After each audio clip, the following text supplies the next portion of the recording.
प्रिय भक्तजनों, आप सबका एक बार फिर से स्वागत है श्री दुर्गा सप्तशती के 9वें अध्याय में, जिसका विषय है निशुम्भ का वध। तो शुरू करते हैं श्री दुर्गा सप्तशती 9वां अध्याय।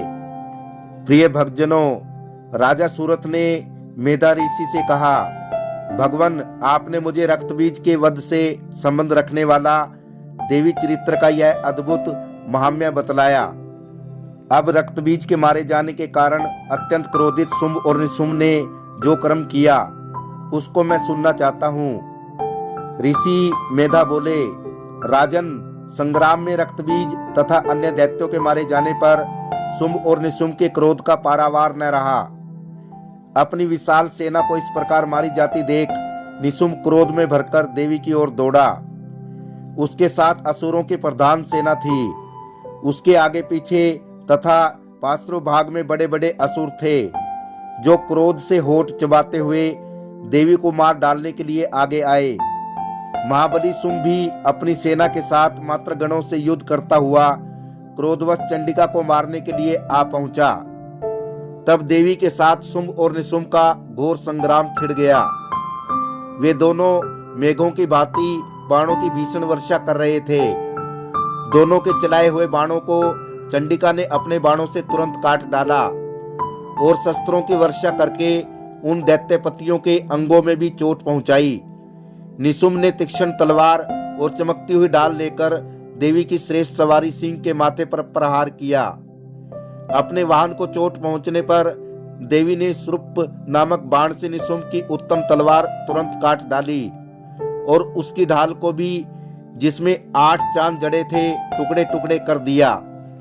ढाल और तलवार कट जाने पर उस असुर ने शक्ति चलाई, किंतु सामने आने पर देवी ने चक्कर से उसके भी 2 टुकड़े कर दिए। अब तो निशुम्भ क्रोध से जल उठा और उस दानव ने देवी को मारने के लिए शूल उठाया, किंतु देवी ने समीप आने पर उसे भी मुक्के से मारकर चूर्ण कर दिया।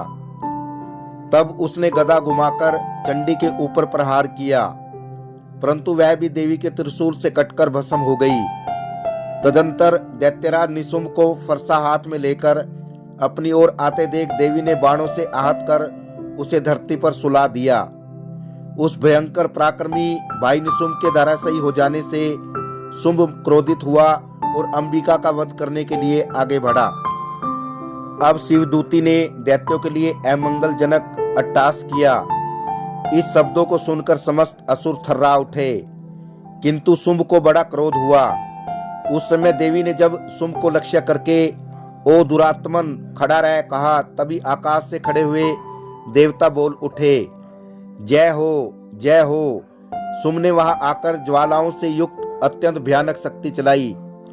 अग्निमय पर्वत के समान आती हुई उस शक्ति को देवी ने बड़ी भारी उल्का से दूर हटा दिया। उस समय शुंभ की गर्जना से तीनों लोग गूंज उठे। उसकी प्रतिध्वनि से वज्रपात के समान भयानक शब्द हुआ, जिसने सब शब्दों को जीत लिया। शुंभ के चलाए हुए बाणों को देवी ने और देवी के चलाए हुए बाणों को शुंभ ने अपने भयंकर बाणों द्वारा सैकड़ों और हजारों खंड कर दिए। तब क्रोध में भरी हुई चंडिका ने शुंभ पर शूल से प्रहार किया, जिससे मूर्छित हो वह पृथ्वी पर गिर पड़ा। इतने में निशुम्भ को चेतना आई और उसने धनुष हाथ में लेकर बाणों द्वारा देवी काली और सिंह को घायल कर डाला। फिर दैत्यराज ने 10,000 बाहें बनाकर चक्रों के प्रहार से चंडिका को आच्छादित कर दिया। तब दुर्गम पीड़ा का नाश करने वाली भगवती दुर्गा ने कुपित होकर अपने बाणों से उन चक्र तथा बाणों को काट गिराया। तब निशुम्भ गदा हाथ में लेकर बड़े वेग से दौड़ा। उसके आते ही चंडी ने तीक्ष्ण धार वाली तलवार से उसकी गदा को शीघ्र काट डाला। तब उसने शूल हाथ में लिया। देवताओं को पीड़ा देने वाले निशुम्भ को शूल हाथ में लिए आते देख चंडिका ने वेग चलाए हुए अपने शूल से उसकी छाती छेद डाली। शूल से विदीर्ण हो जाने पर उसकी छाती से एक दूसरा महाबली पुरुष खड़ी रह कहता हुआ निकला।